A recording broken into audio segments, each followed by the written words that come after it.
Hello everybody and welcome to another episode of South Central Louisiana State Mud Dogs Dynasty. This is the John J Gaming channel, and today we're still going to be on the road, but we are going to have our toughest opponent yet. You know, they don't have, maybe not the most talented team on paper with C's across the board, but make no mistake, this is going to be the toughest opponent that South Central Louisiana State is ever going to face. This, of course, is going to be our very first ranked matchup in the school's history, and you know, we'll see what we can do here today. So here we are out on the football field here today, here on Western Kentucky's campus, and you know, we got our work cut out for us. You know, it's a very packed crowd here. Just looking at the Sun Belt standings here, South Central Louisiana State is sitting right in the middle. If they can get this win against Western Kentucky, they just might have an outside shot of winning the Sun Belt Conference, which would be a huge accomplishment for this football team. It's just its first season in the FBS. But we're about to jump into this coin toss though, and we actually lose it, but West Kentucky is going to kick it off to us, so we're going to start with the ball first. Very first play from the line of scrimmage is going to be a run to the right hand side and hand off to Casey Buggs, who gets a few yards on the play. Casey Buggs, of course, is going to play a huge role if we, in terms of our upset bid against this Western Kentucky football team. If you can't get it going, then it just might not work. As John Espinoza, he gets a pass upfield, nice 10-yard gain on the play, nice connection to G. Gannell as they move chains for the first down. Very next play is going to be another run to the left-hand side. Casey Buggs this time gets a little bit more success. Nice gain of 7 yards as it makes a very short 2nd and 3. You know, Casey Buggs had a fantastic game last week against Georgia State. We're really hoping that he can replicate that performance here at West Kentucky with the lights just a little bit brighter than it was at Georgia State last week. Very next play is going to be another run over to Casey Buggs. This time he gains 6 yards on the play. Really nice gain, and you know, really nice drive so far for the South Central Louisiana State Mud Dogs to start off this game. Very next play is going to be a slants pattern over to Darren Joyce. Joyce makes a nice job of making the catch and moving upfield. 12-yard gain on the play, which makes it a Mud Dogs first down. Very next play, though, is going to be played to the right-hand side, and we get stuffed up the middle. Casey Buggs simply had nowhere to go as Josh, number 31, just came right in through the middle and just crushed us there, making this a 2nd and long. Which the next play is going to go to Brad Muse. Brad Muse, he breaks away from a couple of defenders. He has one man to beat, and just like that, the Mud Dogs are going to strike first. The very first touchdown of this game is not going to be from West Kentucky. It is going to be from these Mud Dogs. Nobody accounted for the fullback, and it's a 7-0 lead. Now it's Western Kentucky's turn with the football. It's going to start off with a play action. Quarterback is going to scramble down the center. Jonathan McNeil, one of the best quarterbacks in this conference, scrambles for a gain of, looks like about 6 yards on the play. Very next play, wide receiver goes out into the motion. You see what they do here. And it's a halfback toss to the right-hand side. He has some space, and John Barker is going to get the first down there. Not a good sign for things to come, as just off of 2 plays, they are able to gash us both times. As it was Ryan Parker. Read that wrong the first time, but he gets another gain of 6 yards. If we're gonna win this game, we're gonna have to be able to control the line of scrimmage, be able to control the time possession. As McNeil, he scrambles off to the right-hand side, he breaks a tackle, and he fumbles it out of bounds. Man, that was extremely lucky for West Kentucky, as there was only Mud Dog defenders around him. If that ball stayed in bounds, that would most likely be a turnover. As the very next play, Jonathan McNeil actually passes on a play-action pass. Unfortunately for them, the ball was dropped. Very lucky for us, forces a 2nd and 10 midway through the first quarter. Very next play is going to go to go to Butler. Butler gains 8 yards on the play, but it was a nice rally for the Mud Dogs defense as they are doing their very best to try to slow this Hilltoppers offense down. The Hilltoppers are not known for their offense other than the quarterback. This is all defense. And McNeil has a lane. He gets it inside the 10-yard line. Nice 21-yard rush by Jonathan McNeil. Defense completely was baited by the halfback, leaving nobody for Jonathan McNeil. So now it's 1st and goal for the Mud Dogs. And I thought we were going to be caught off sides, but Ryan Parker is going to run it up the middle, and it's nearly a touchdown with an 8-yard gain on the play, making it a 2nd and goal on just the 1-yard line. 2 plays later, it's a 3rd and goal, just about the 2-yard line. It's going to be a handoff once again to the halfback, Maurice Smith. The backup running back is able to bring it in for the touchdown, evening the score up at 7-7 with just under 2 minutes left in this first quarter. So now the Mud Dogs have the football back here, 2nd possession of the day. See what the Mud Dogs can do here. And we tried to do this read option, but G. Gunnell simply does not have any time to make any decisions. Adam Burton just bursts into the backfield, forcing a 5-yard loss. Next play is going to be a play action verticals to try to get a man open. We've tried to throw it over to Scott Miles, our best receiver, but Adam Burton is there to make the deflection, and it's going to be a very long 3rd and 15.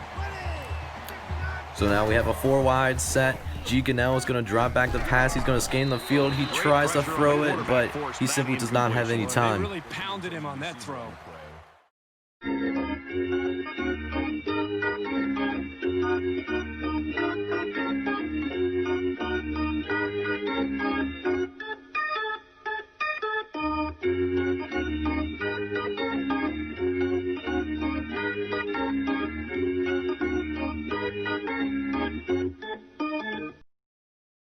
Alright, so we are back with South Central Louisiana State football now that we got our recording equipment going once again. While we were experiencing technical difficulties, Western Kentucky did score a touchdown in between the time that we were offline, but South Central Louisiana State is currently driving with a slight chance to maybe make this a game. Depends on what happens with this 3rd and 14.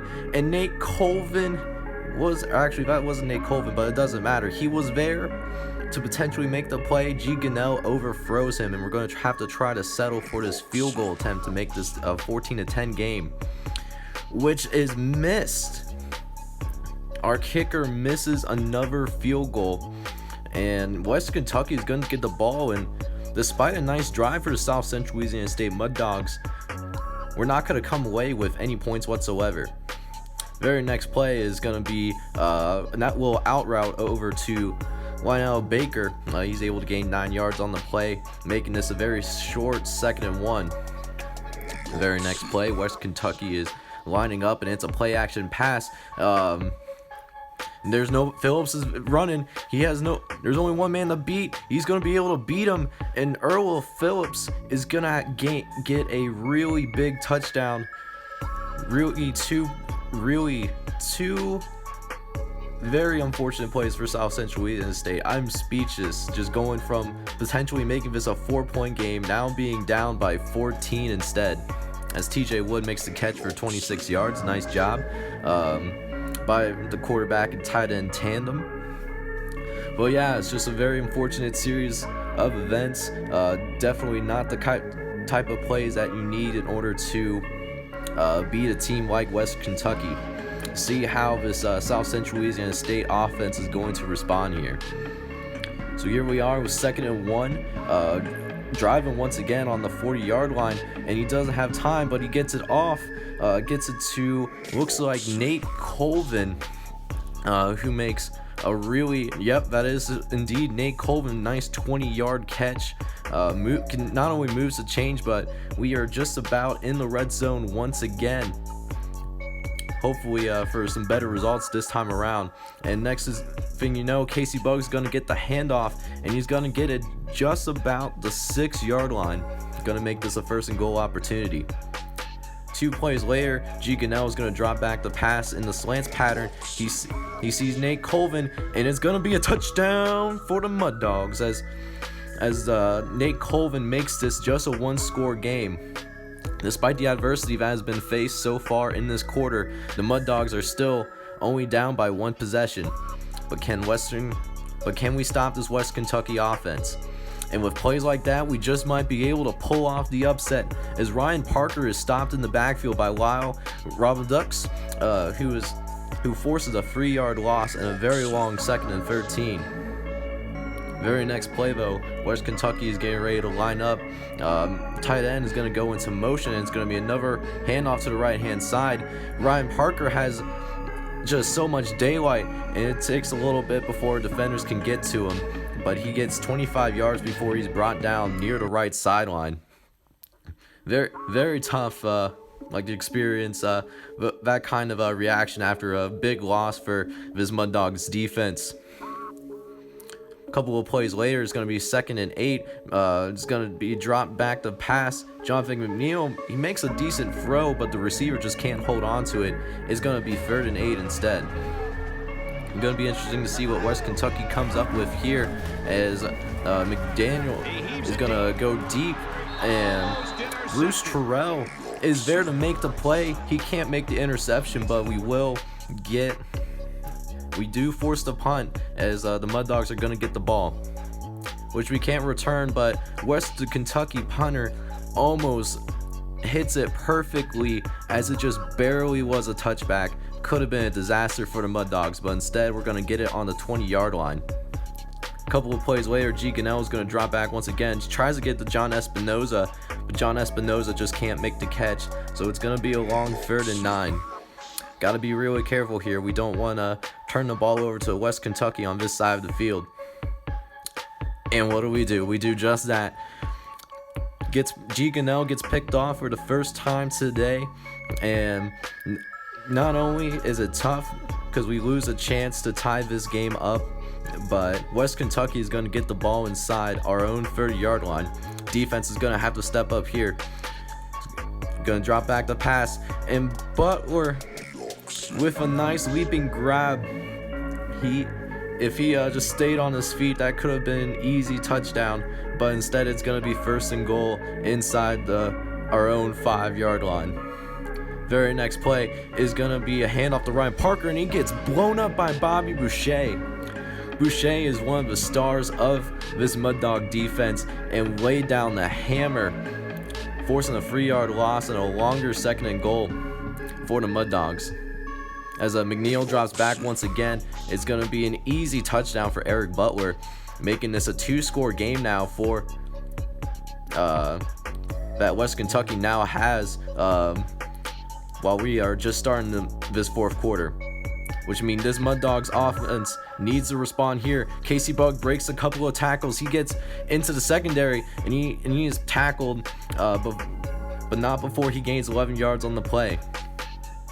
Now that the Mud Dogs are down by 2 possessions, the time is not completely on their side. The Mud Dogs go into their no huddle. They don't like to do this. They only bring this out in desperation situations. Hopefully this works out for the best. And Casey Bug has another hole. He's going to the right. He tries to cut back to the left, but the West Kentucky defenders are there to meet him. So it's another 16-yard gain for the Mud Dogs offense, as they are trying desperately to move this ball down the field.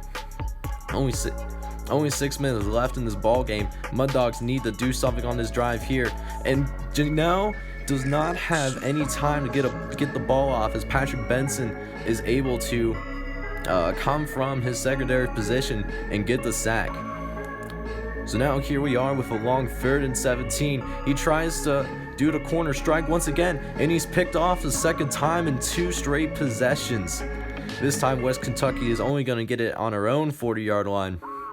That is a tough series of events for this offense, going from potentially tying this game to now putting the defense in a really bad spot.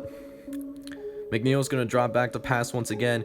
He's going to scramble this time around, and it's going to be a 9-yard gain for Western Kentucky, as they try to score on this drive and potentially ice this game to where the Mud Dogs will not be able to come back. Can the defense hold up? It's going to be another scramble for McNeil. McNeil has nobody in front of him, and he's going to this time get tackled, but not before he gets the 1st down, and much more than just the 1st down. Very next play is going to be another drop back for Anthony McNeil. He drops a dime over to Dan Archer is what I meant to say. Nice route by the tight end, as he's going to be able to get another touchdown for this West Kentucky offense. And before you know it, we go from being able to tie this game to now West Kentucky holds a 3-touchdown lead, making it 35-14 with just about 4 minutes left in the fourth quarter. So the Mud Dogs have the ball once again. We threw 2 picks in a row, but we're going to start with an actual completion to our own players, as Carlos Burrell is able to make the catch and move the chains for the first down before the Mud Dogs move into this no-huddle offense. Got a hitch corner set for the Mud Dogs as we try to squeeze it in there in the middle, but Gunnell just has not been clutch at all in this fourth quarter as he throws his 3rd consecutive pick of this game. 3 possessions, 3 interceptions. That's just not a winning formula to win any games. As a matter of fact, as West Kentucky, with the help of Lionel Baker, gets back into the red zone once again. At this point, West Kentucky is ready to make a statement to prove that the Mud Dogs had no business to be in this game in the first place. As Western Kentucky, the quarterback throws it to Alfonso Morgan, who gets it about a 5-yard gain on the play, making it a 2nd and 5 for West Kentucky. To see what the Hilltoppers have in mind this time around.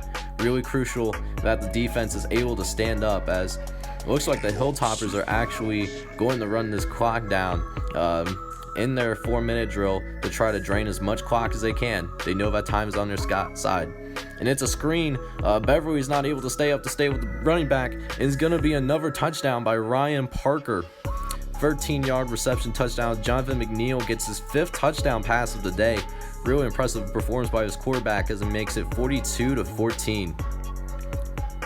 So with the Mud Dogs on the field, there's not much more that they can do, but maybe, just maybe, they might be able to make this a more respectful game, as John Espinoza gains 8 yards on the play, makes his 2nd short before the Mud Dogs move into this no huddle to just desperately try to maybe get a miracle, because you never know if there's a chance. As this time around, G. Gunnell is able to connect on the pass once again, this time for about 15 yards. So now we're on a short 3rd and 2. It's going to be, we're going to run it once again for Casey Bugg. He's able to get 6 yards on the play. He's having a nice day overall. 18 rushes for 92 yards. Nice day for him overall. Just needs to get some more help on the offensive end.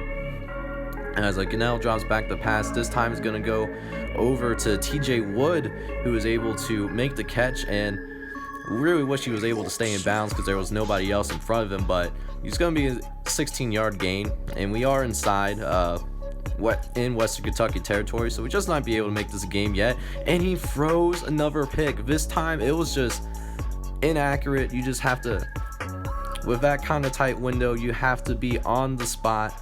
And unfortunately, Gunnell simply hasn't been able to do that in this quarter, as West Kentucky takes over once again. This time with only 2 minutes left, Ryan Parker's going to take the handoff, and the Mud Dogs are going to take their first timeout of this game. You do have to admire the toughness and the fight that these Mud Dogs still have. Their coach is not going to give up on them, obviously, as that's going to be actually a loss caused by Greg Lemon, who's having a nice day. 5 tackles, 2 of them which are for a loss. 3rd and 2 now for the Mud Dogs. This time, West Kentucky does get the first down, and the Mud Dogs are going to be forced to take their final timeout. So here we are with about a minute 51 left, and what's probably going to be one of the last remotely meaningful plays. Ryan Parker's going to get to carry for 4 yards, making it 2nd and 6. Because just a couple of plays later, the Western Kentucky Hilltoppers are going to take a knee to try to drain what is left of this clock, and it's going to be the end of the game. The Mud Dogs, they put up a fight for about 3 quarters, but West Kentucky is going to end up winning this game 42-14. definitely one of those games where this game was a lot closer than what it was on paper, because this Mud Dogs football team did compete with West Kentucky for 3 quarters, but West Kentucky really brought the intensity in that fourth quarter, particularly on the defensive end, and that's why the score is what it is. But hey, I'm really proud of this team overall. We let it get away in the fourth quarter, but they really stepped up, and gotta give them credit. They stepped up, and they won on their home turf, and that's just what you gotta do if you're the home team. But hey, it was a decent game for us overall. Can't be mad because we just simply don't have the talent to match up with them thus far. Oh well. And here's stats for this game. You could see where it all went wrong in that fourth quarter, where West Kentucky just simply took over. Other than that, those first 3 quarters, we were basically beating them punch by punch. Those 4 turnovers definitely killed us right there. And especially having 4 interceptions in a row is definitely not helpful whatsoever. Because other than that, we were somewhat even. As you can see, Western Kentucky stats, their quarterback has 5 touchdowns. Our quarterback has only 2 touchdowns and 4 interceptions. So, I mean, it was a tough game for us. So, next week we're going to be going up against the Troy Trojans, who are 5-5. It's going to be a really important game for us, because we're essentially going to have to win every game before to guarantee us to have a bowl. I know it's usually 6 games that makes us bowl eligible, but with us being a small conference, it's good to have 7 wins just in case. And this team is pretty similar to us, very average, 5-5, C's across the board, a little bit more talented on paper. But hey, that's all I have for today. Make sure to leave a like, subscribe to the channel. Really appreciate that you guys are tuning into my content, and I will see you guys next time. Peace.